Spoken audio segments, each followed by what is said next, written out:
Welcome back to the Pro Football Hall of Fame for another installment of the Pro Football Hall of Fame's Before the Snap series. If this is your first time tuning in, what are you about to watch? Well, you're going to see what it takes to have a career in and around the NFL and just one of the thousands of unique jobs that are out there. If you have a passion for something and you love sports, there's a great way to combine those two passions to find a career that perfectly fits what you love to do. And we're going to hear about a really special one today. If you have tuned in before, as always, we appreciate you tuning back in for another episode of Before the Snap.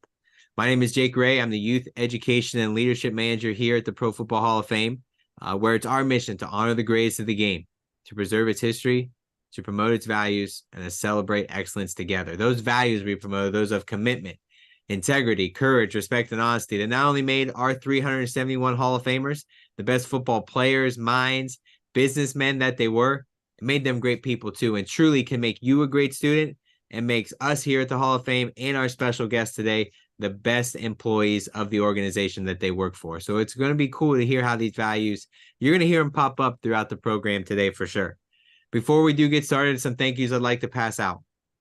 First, I'd like to thank all the teachers, professors, educators, anybody that shared this link today, this program with their students. Whether they're watching us live in their classroom now or we've got college kids in the library, their dorm room watching us. We want to thank all those educators for sharing this message because we are super excited to be just a small part of the students' learning experience. Secondly, along those same lines, we have to thank the students. Without you guys here, this program wouldn't take place. This program is put in place for students in high school, college, and even young professionals to start their networking journey, reach out, meet somebody new, talk over a career that they're interested in. This program is here for you. We wanted to give students the opportunity to ask a bunch of great questions today, and we hope we get more questions like we have the past here few weeks. If you are watching today and you do have a question, make sure you put that there in the live chat. Let us know what school you go to, your question, and then hopefully we'll have time to get through all of our questions that come through the live chat today. If you don't have a question and you're just here to tune in and kind of learn a little bit, that's great as well. We want to know where you're watching from. So everybody, please let us know those colleges and universities and even high schools that we have tuned in here today. Without further ado, today we are lucky and grateful to be joined by none other than Clifton Brown. Clifton is in his 6th season with the Baltimore Ravens as a staff writer for the team's website.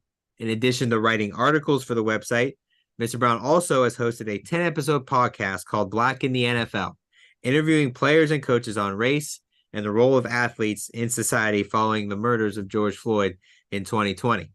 In 2017, Mr. Brown's first book entitled Bearing the Cross was published, which told the life story of Irv Cross, the first Black full-time sports analyst on national television as a member of the NFL Today show. He's covered and attended many signature events during his career, including the Super Bowl, NBA Finals, golf's 4 major championships, Indianapolis 500, as well as the U.S. Open Tennis Championship. So if you're a sports fan, Clifton's probably covered an event that you've seen on TV. So we're super excited to have Clifton here today. So Clifton, welcome to the program. Thanks for having me. Thanks for that introduction.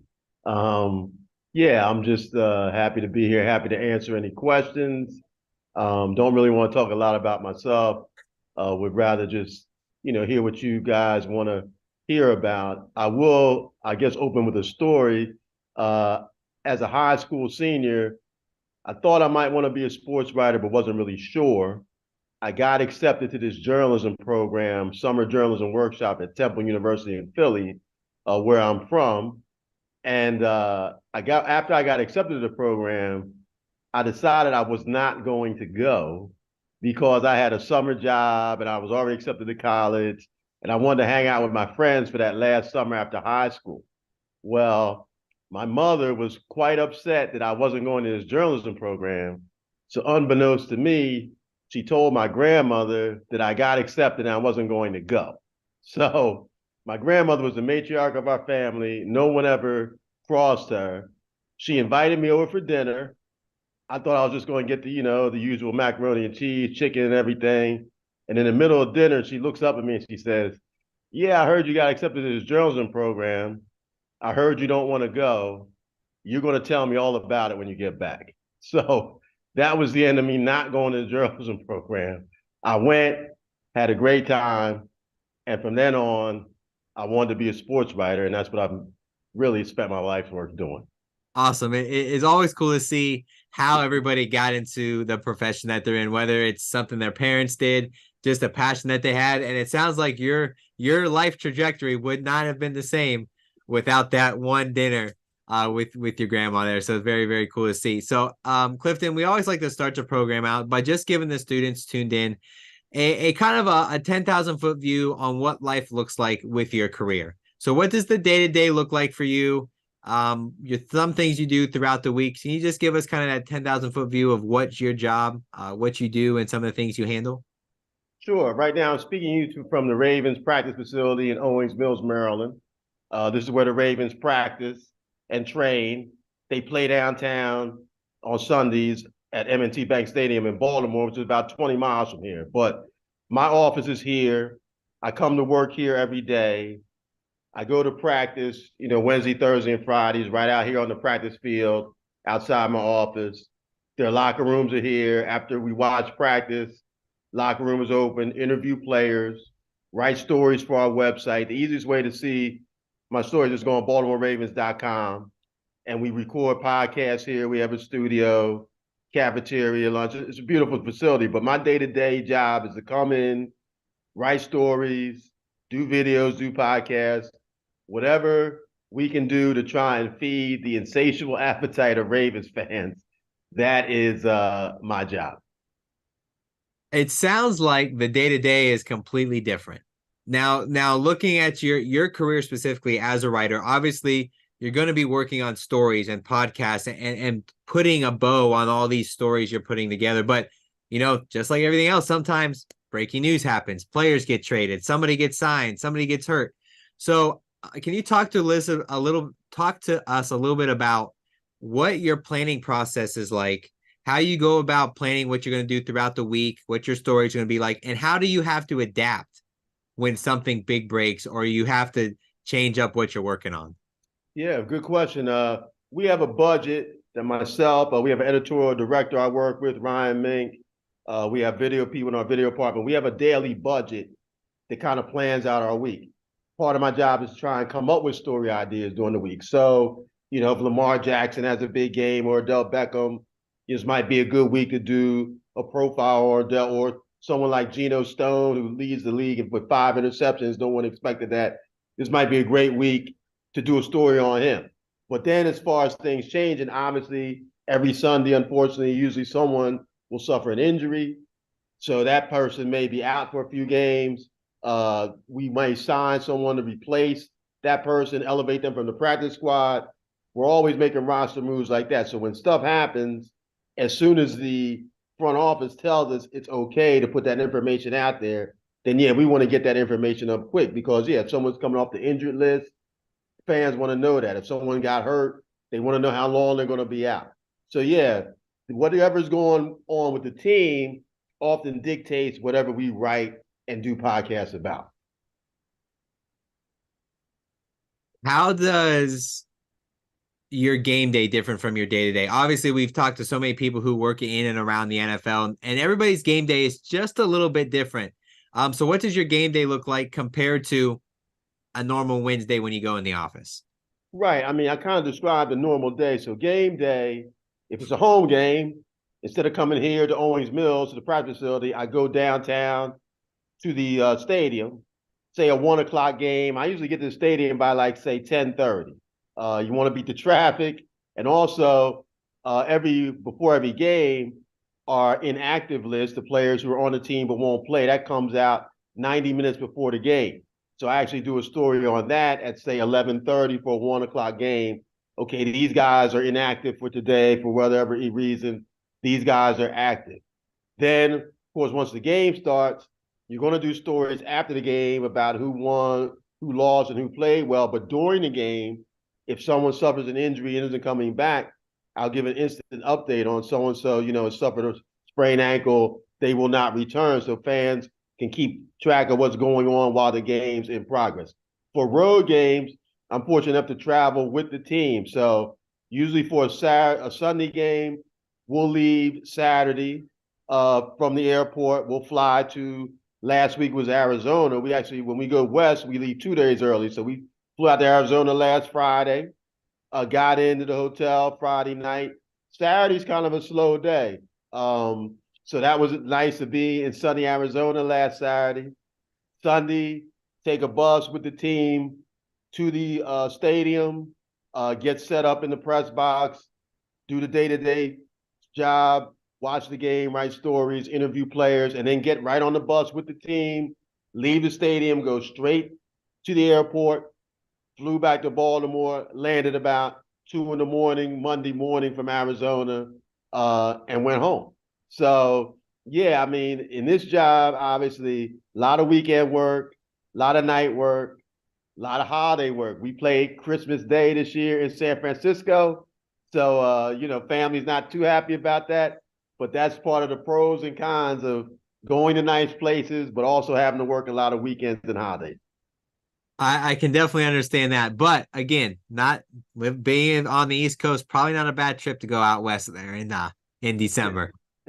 Yes, correct. I always find it interesting that everybody's job changes and technology changes, and obviously that has hugely impacted somebody with a journalism background, from newspaper articles to magazine articles to now, like you said, there's constant demand for the most up-to-date news. So we look at the evolution of social media. How crazy has that been for you to not only still continue to be the best writer you can be, but then have to adapt to all these new social medias that are coming out and all the changes to make sure that you and your staff and the Ravens are at the forefront of all these changes? Yeah, well, let me try and put this in perspective as an OG like myself.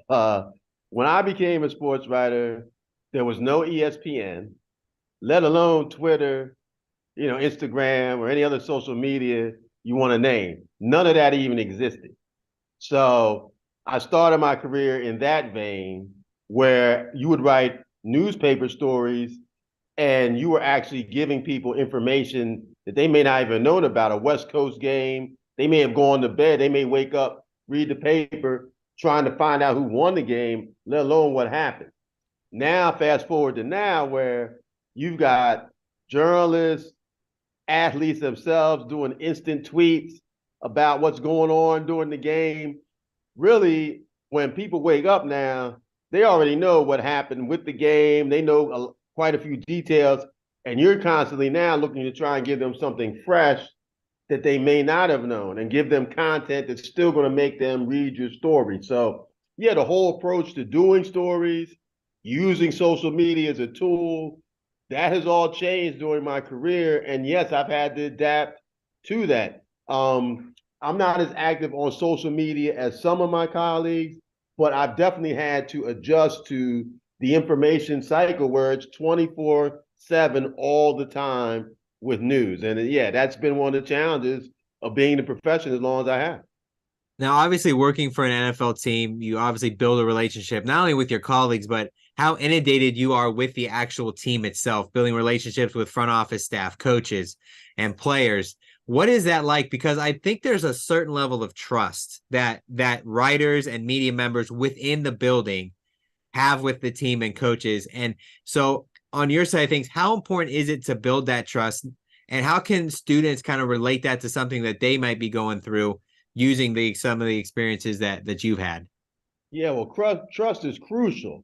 Probably more so in this role, but it's no matter to me as a journalist, trust is always something you want to have with your colleagues and also people you deal with. The players I talk to, they want to know that they're not going to be misquoted, that I'm not going to try and make them look bad with whatever agenda I have. The front office that I'm dealing with now, there's plenty of times where we're getting ready to make a move or we're getting ready to make a trade. I know it, but the team doesn't want that information to become public. So they may tell me so I can get a head start on the story. But look, Cliff, we'll let you know when you can hit the button on this story. I also may know a day before we make a trade that we're going to make it. Yet now I'm in practice with other reporters who don't work for the Ravens. I can't, slip up and let that information come out, or else that's going to come back on me as, hey, we can't trust you to tell you information. But even if you're not working for a team, which I did not do most of my career, you want the athletes, the coaches, the sources, the agents, whoever you're dealing with, they want to be able to know that if I tell you something's off the record, it's going to stay off the record. If I give you some information, you're going to report it accurately. If I want to tell you something, they may decide to give you a story because they can trust you and decide not to give you a story because they don't feel you can trust you. So in life, trust is important. And as a journalist, no matter what your job is, I think, yes, trust with the people you deal with is very important. Especially in today's world when the scoop game is at the forefront and everybody's got their Pelissero, Schefter, Ari Mirov tweets, notifications turned on, especially with the trade deadline just happening.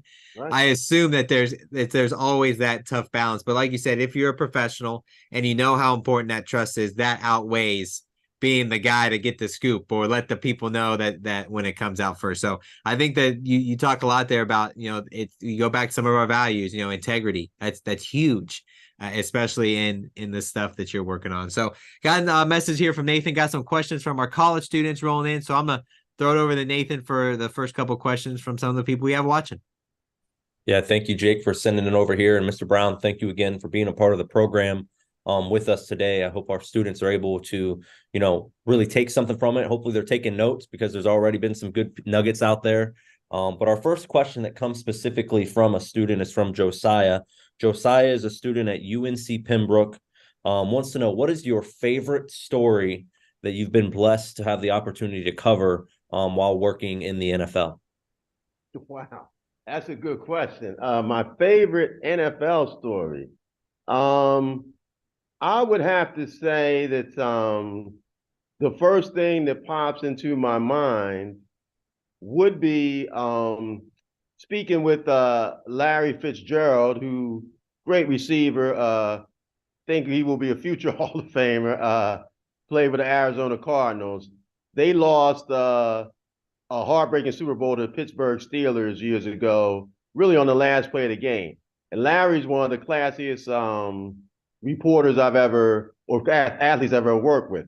So after the game, obviously he was heartbroken. I wasn't sure that he would give me an interview, but he did. And yeah, it was kind of like a moment that I remember because I felt really badly for him and gained even more respect for him because he was so open about giving me an interview in really like the toughest law of his career. He ended up, ending his career never getting back to the Super Bowl, never winning it.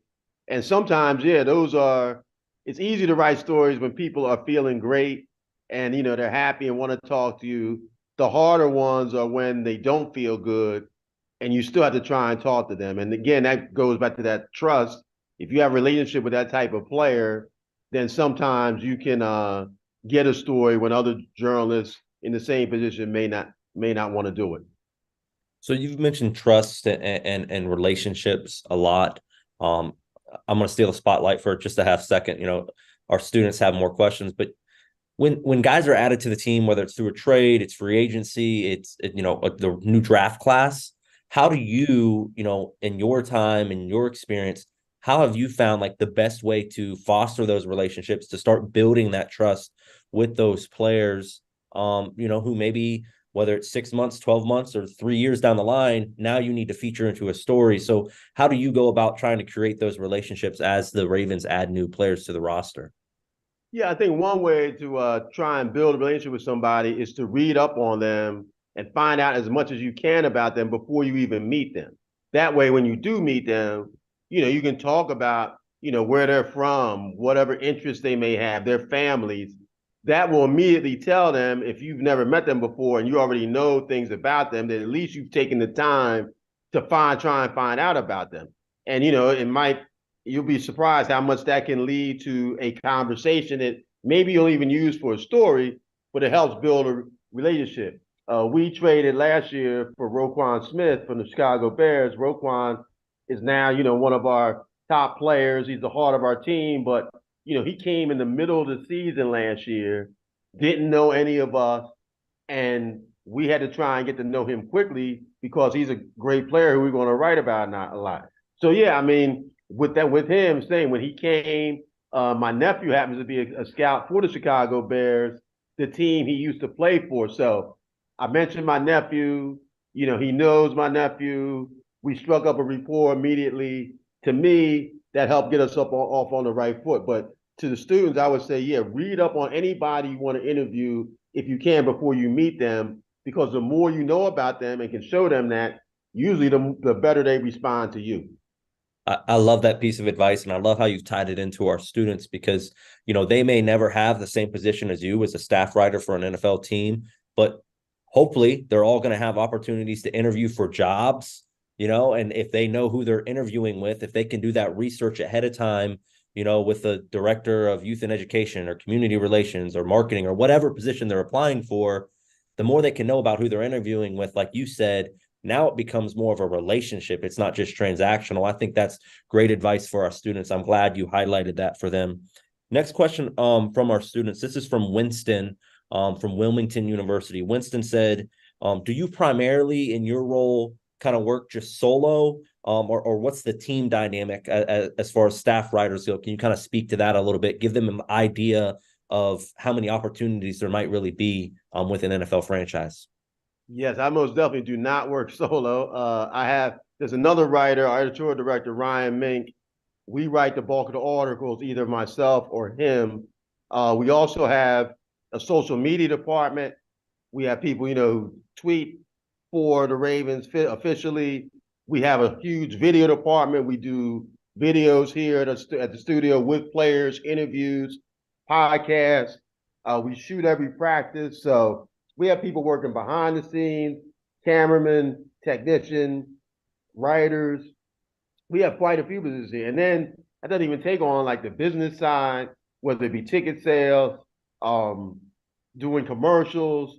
We have a pretty here at the Ravens. I would say we have about 150 people on staff, non-football related. We have lawyers, attorney. We have tech people. We've got a lot of things going on, a lot of different jobs here that I think, yeah, one way to look would be to look at a team staff directory and see all the different jobs that every team in the NFL and every professional sports team has. One of those jobs may be something more up your alley than something I do or something somebody else does. So there's a lot of careers in sports working for teams that I think, yeah, maybe young people don't always think about that. Hey, I could work for a team doing this and not necessarily be out front, but really have a fulfilling career doing that.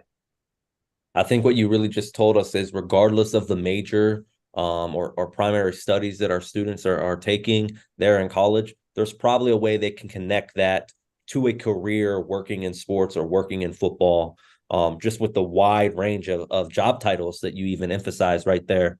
So really appreciate that. We got a couple more questions from our students. I'm going to hold off on those right now. Want to encourage our students to keep submitting questions.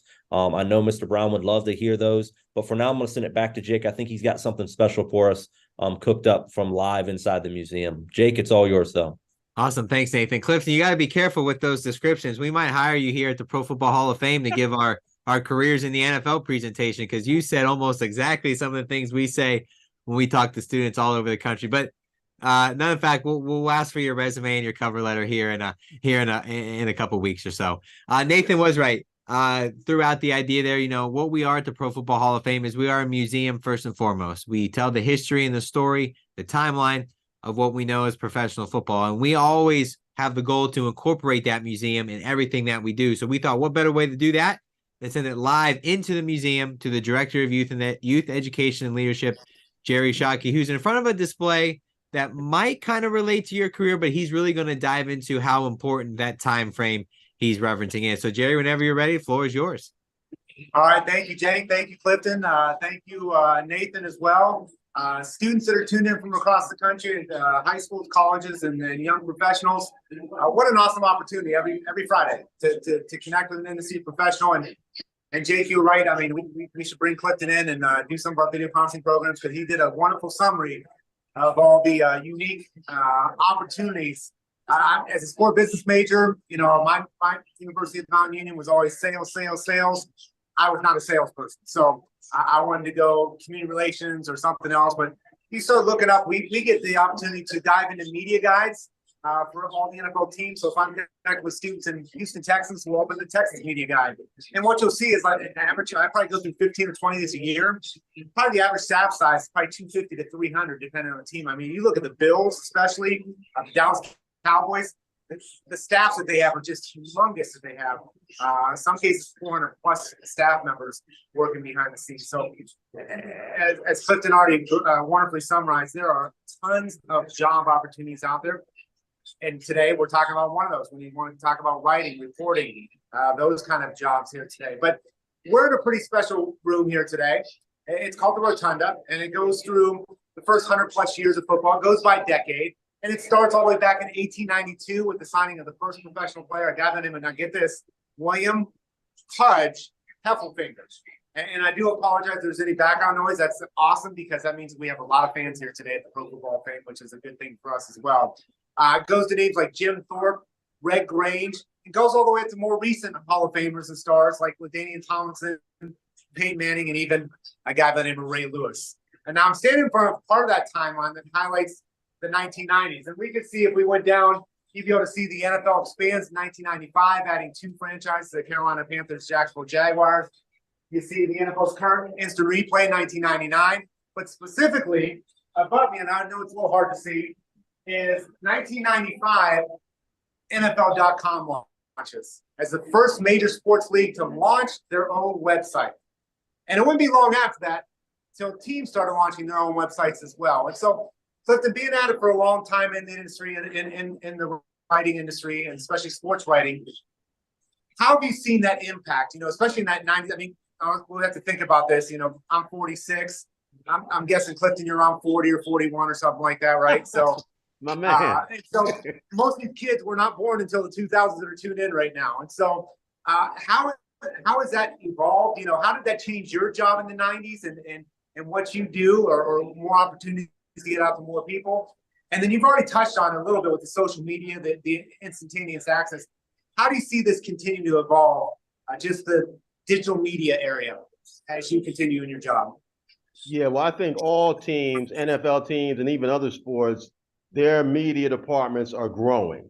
I think teams have recognized that a way to attract fans, a way to have the fans feel closer to the team, is to give them information and package things that make them want to come to the team's website. So every team that I can think of, their website department is growing, and they're putting more emphasis on it than they did 15 or 20 years ago. Like I said, I've been a newspaper writer almost my entire life. I didn't start working for the Ravens until 2018. My relationship with the Ravens began from covering them. I worked for, at that time, was Comcast Sportsnet in Baltimore. I was the Ravens insider. So I didn't work for the Ravens. I worked for a television station. I wrote for the television station's website, and I did stories and stand-up from practice and from games on television. But through covering the Ravens, they got to know me. I got to know them. And then after 4 years of doing that, the Ravens asked me, did I want to come work for them? I don't think they would have done that 15 or 20 years ago, because their media department wasn't as big as it is now.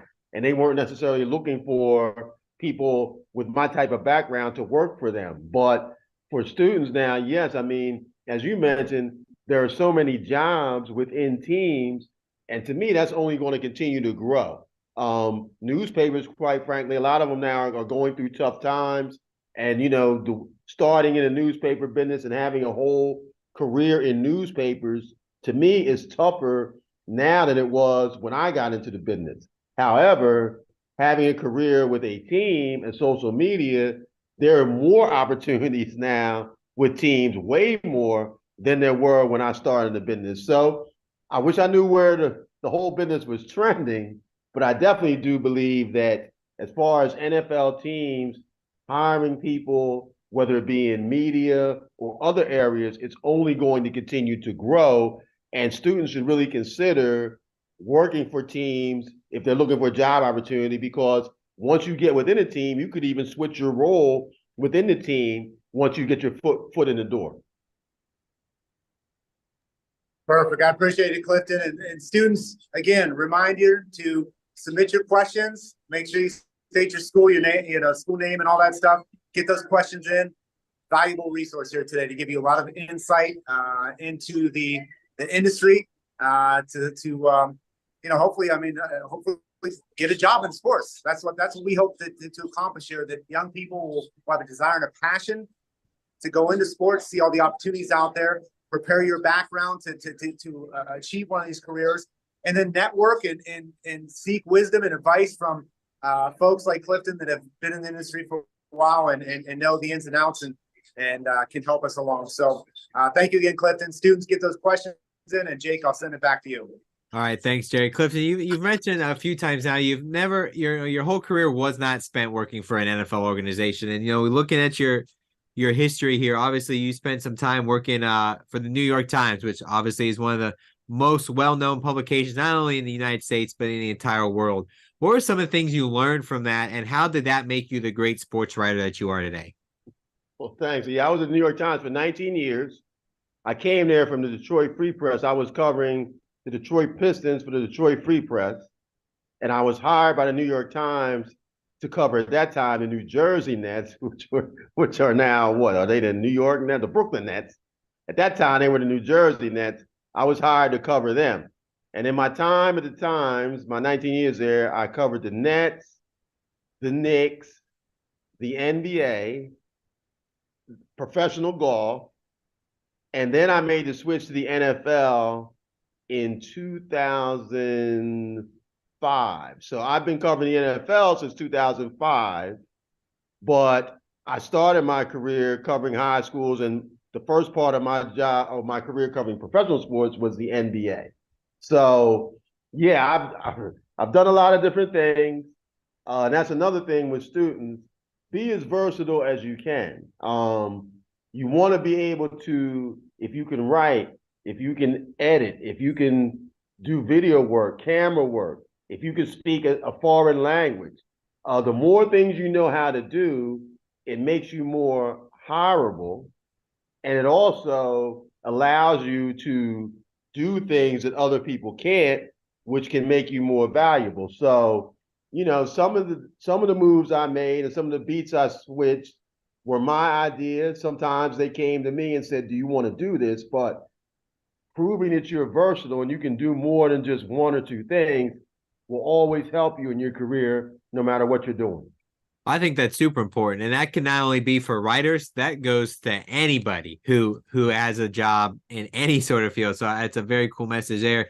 You mentioned working about in the NBA and in golf, and when we've talked to other people who have backgrounds in different sports, they can definitely tell us there's some differences between working in one sport and another. Looking at your career, writing, telling a story, is there a difference between switching from basketball to golf to football? Or is it just the topic that changes? Or what? Can you talk about some of the similarities and differences that you've seen throughout your career in writing about different sports? Well, the similarities would be that they're all people. We tend to put, I think, athletes sometimes up on a pedestal, and that they're somehow different than us. They certainly are different in their talent of their sport, but they're all just human beings. And as we talked about relationships, establishing trust, no matter what sport you cover, you need to be able to relate, in my opinion. If you're going to be a writer and tell stories, you need to be able to relate to people on a individual level. Now, as far as the process of covering different sports, it can be very different. Football and basketball, the access that you get to players is controlled at certain times. At certain times you're allowed to talk to players, certain times when you're not. Locker room is open, locker room is not open. Professional golf is a lot different in that, if a guy wanted to talk to you on the driving range, sometimes guys would even talk. It was really weird when I started covering golf. They might actually talk to you during play. It's not like you're interviewing them, but they're nervous. They're waiting for their shot. the tee is backed up. I remember, first time I was at a golf tournament and this golfer, Davis Love, started talking to me on the tee box. And I was almost afraid to talk back. I'm like, he's in the middle, but he didn't want to think about what the next shot. He'd rather like talk to somebody to kind of relax him. So that would never happen, I don't think, if we were on the sidelines of an NFL game, a player just come up to you and start talking. So, yeah, I mean, how you cover sports definitely varies a lot on the sport that you're doing, but there are, similarities between some, and then there are a lot of differences. And I think that comes again with any career that you get into. Along the lines of all those things that you've covered, we've mentioned what your favorite story is so far, but we read there in your bio all the events that you covered. And the question we always like to ask is, your career's over, you're sitting at home, rocked back in the lazy boy, and your grandkids say, Grandpa, what was your favorite moment you got to cover? So looking back on everything that you've got to do, is there a moment that stands out to you that goes, I can't believe I was there, or I'm never going to forget this moment? I know with a career like yours, it's hard to settle in on that, but is there one that comes to mind that might stick out above the others? I mean, a moment, I more so think of a place, which is probably like Augusta National Golf Club. I covered 7 Masters.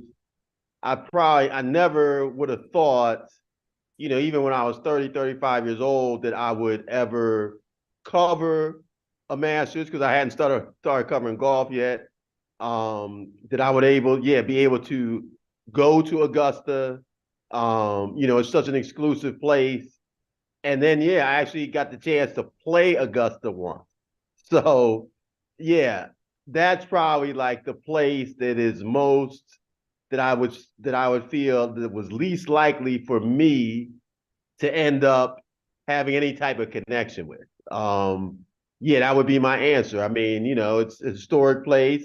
It's a place where, back in the day, black golfers weren't welcome, women weren't welcome. Tiger Woods, I saw him win the Masters there. Yeah, to me, that's probably the most unlikely place that I would figure I would end up. Basketball, football, I can see myself at those places. Augusta, that's a whole different vibe. I'm very, very jealous. Let's just put it like that. Very jealous of you for that. So, Nathan said we got some more questions from our students, so I'm gonna send it back to Nathan for a couple more questions from our student audience.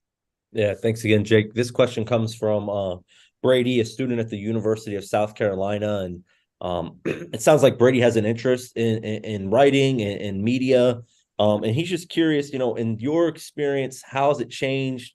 How does it work now as far as like getting access to the coaches, the players, the GM, the decision makers? Like, you're with the club, so obviously they're going to help you get those credentials and get that access. But if you're kind of on the outside looking in, maybe you're starting up a podcast or a website, and how do you think as a student they could think about the best avenues within that area? Yeah, that's a good question. I mean, I guess if I were a student now, I would reach out to whatever team's PR department and tell them that, yes, I'm just looking to maybe come to a practice, maybe interview a player or a coach after practice. And, it doesn't always have to be, the head coach with our team. It doesn't have to be John Harbaugh. It doesn't have to be Lamar Jackson, someone who everybody's trying to get to. You could tell them, I just want to get the experience of watching a practice, learn from the other writers who are there, and maybe interview, a lesser known player that I can work on my interviewing skills. And so, once you get an experience like that and also meet the PR staff, if you do a good job, if you're professional, they show you that you're really serious about your work, then that may lead to another opportunity.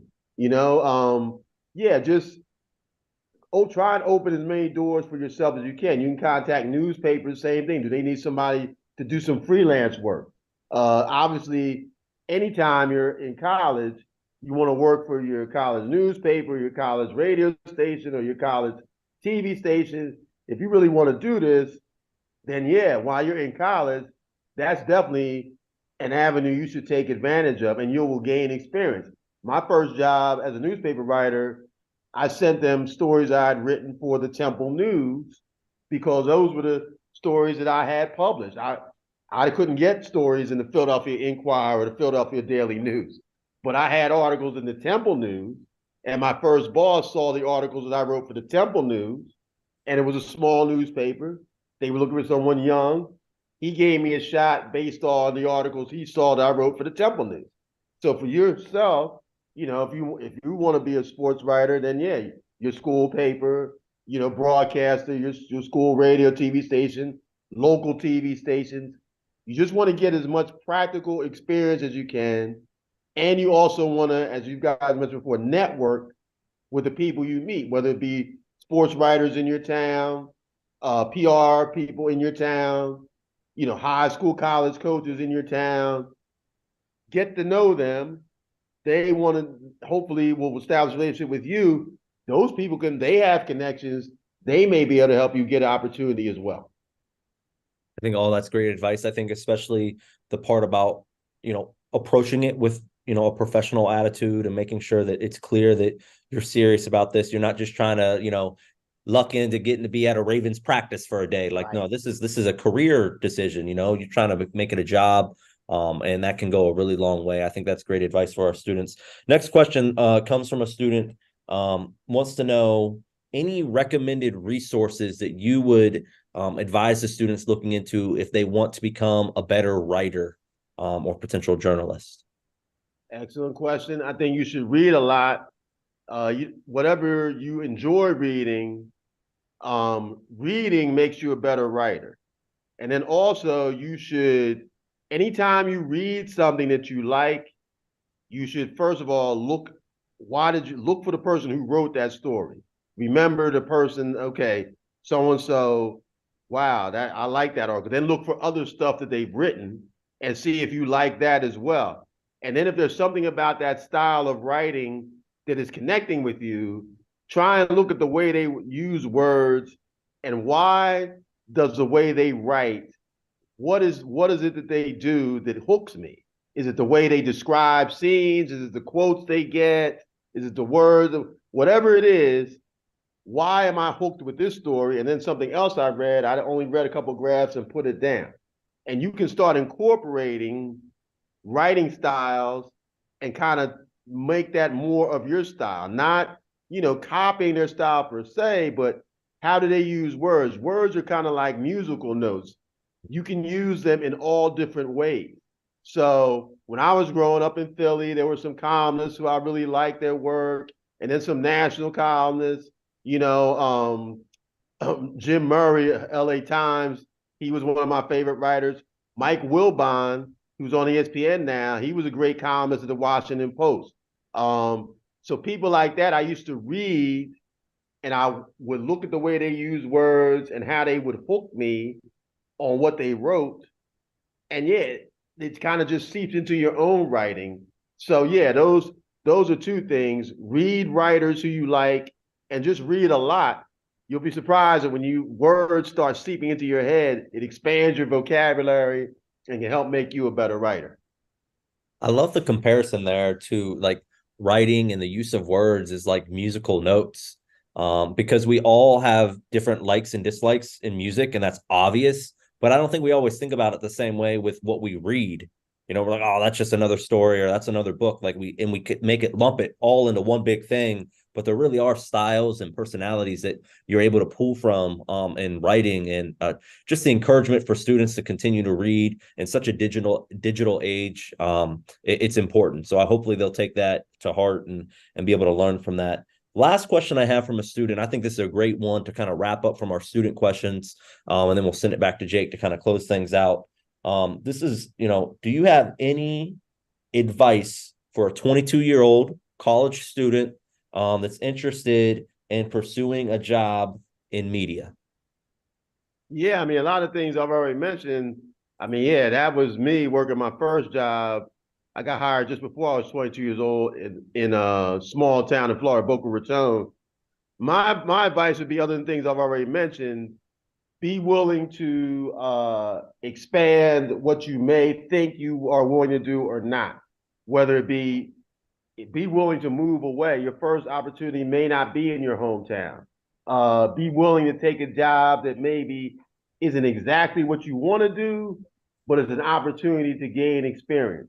Um, don't be discouraged by rejection.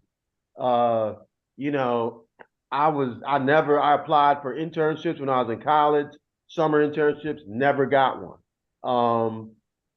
Probably was rejected 10 times before I finally got my first job. At some point, I could have quit, said, well, maybe this isn't for me. I've been at jobs, particularly early in my career, where I wasn't happy, wasn't getting promoted. I was covering high schools, never thought I would even get to cover college. I'm going to be a high school writer the rest of my life. Keep plugging, don't get discouraged. Don't be afraid of change. And realize, too, that some events out of your control can open doors and close doors. You may be working somewhere and feel you're at a dead end, but you get a new boss. The new boss may see things in you that the old boss didn't. Someone else you used to work with may get a job somewhere else.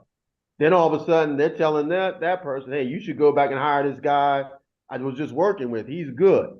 So those are some of the things that pop in my mind. But as far as trying to get your foot in the door, be willing to just get that start. Sometimes all you need to do is to get a start. It may not be the job you want, making the money you want, where you want to do it, but look at it at 22. It's not the end, it's just the beginning. I mean, all of that was great advice. I love how you kind of just broke it down, several different things. Again, I said it earlier, I hope our students have been taking notes because there have been several just great pieces of advice. I think that whether it's in media, it's in journalism, it just applies to all areas, really, as far as trying to find jobs and get into the sports industry, the sports business world. So, Mr. Brown, on behalf of the students and myself, I want to thank you for being a part of the program today and being a part of Before the Snap. But I know Jake's got one more little quick segment. He'll want to wrap things up with you. But thank you again, sir. Yes, sir. My pleasure. Awesome. Yes, I want to echo everything Nathan just said from myself and our staff here. We cannot thank you enough for giving time out of your busy schedule to do this program for us and for all those students. Students, before I get into our last party, I just want to throw a quick little nugget out there. If you are interested in a summer internship here at the Pro Football Hall of Fame, as of today, the internship application process is open. If you view the live chat here, I'm going to throw the link in there. So make sure you pay attention to that. Don't log off here right now. Let me get that link posted and you'll be able to go on our website and learn all about the internships that we have. Clifton, back to you here before we wrap things up and get to our fun little rapid fire segment. I do want you to talk a little bit about the podcast that you hosted. Obviously, we know the society and sports were all intertwined here over the past 4 years. Just wanted to talk a little bit about if you can give us just a quick synopsis of what the podcast is, some of the guests you had on, and why you thought it was very important, which it is, to do this podcast, to bring some of those issues to the forefront that you saw within the sports world. Yeah, well, I did a 10-episode podcast called Black in NFL. Back when, after George Floyd was murdered and all the social unrest we had that summer and that year, I was having all these conversations with athletes, coaches about what was going on in our country. And it didn't obviously fit into football. And so my thought was like, how can I use these conversations to kind of move forward the conversations we were all having about race and society? So I decided a podcast would be the perfect format to give these players an opportunity, if they wanted, to share their voice and talk about these things that they were talking about, but didn't really have anything to do with football. So I did 10 episodes, and I wanted to tie it to the NFL. So obviously I had some players come on to talk about social issues. I had Tony Dungy and some coaches come on and talk about the hiring process for NFL, Black coaches. I had some guests like Mark Ingram, who was a player our time. He lived in grew up in Flint, Michigan, and talk about some of the issues they were having with the water and stuff, and people not responding to poor communities when they had issues.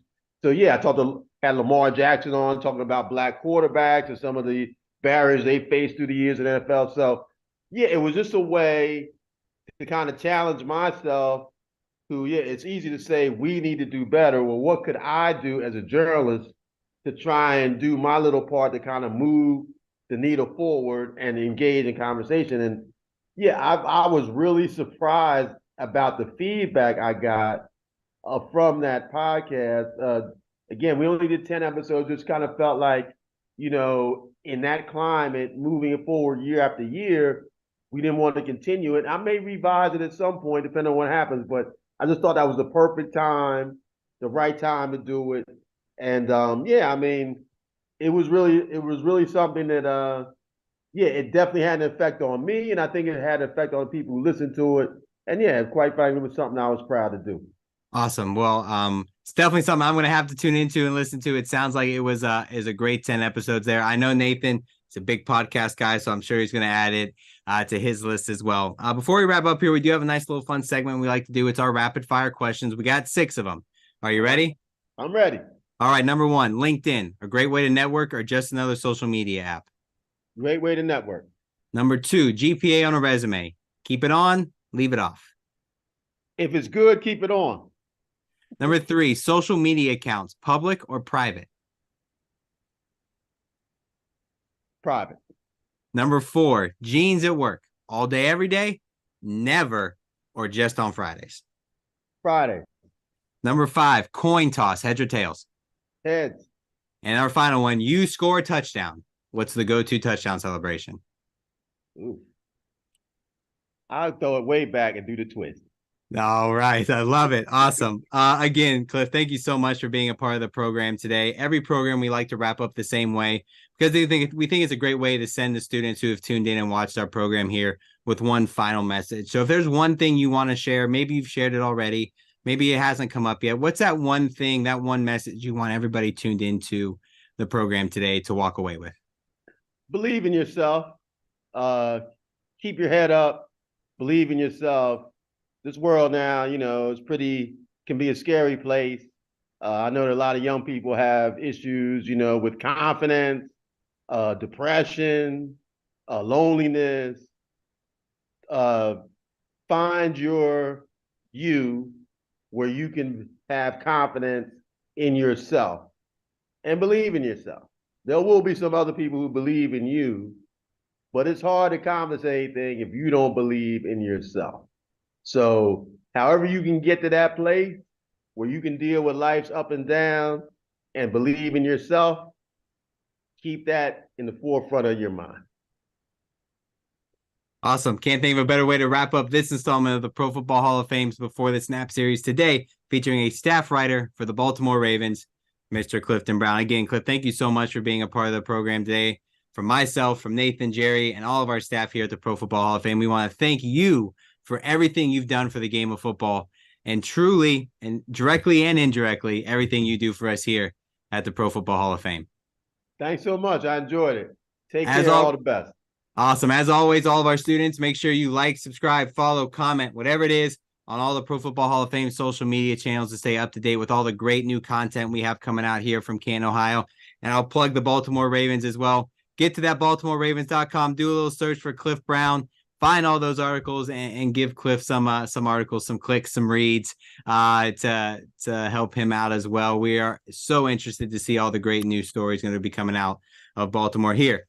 As for Before the Snap, next week, November 10th, we have Michael Birch of the Pittsburgh Steelers, who's actually a Northeast Ohio native working for the rival Steelers. So we're interested to hear all about his job working in the communication world for the Pittsburgh Steelers. So again, for myself, Nathan, Jerry, all of us staff here at the Pro Football Hall of Fame, everybody who tuned in today, we cannot thank you enough. We hope to see you here next week.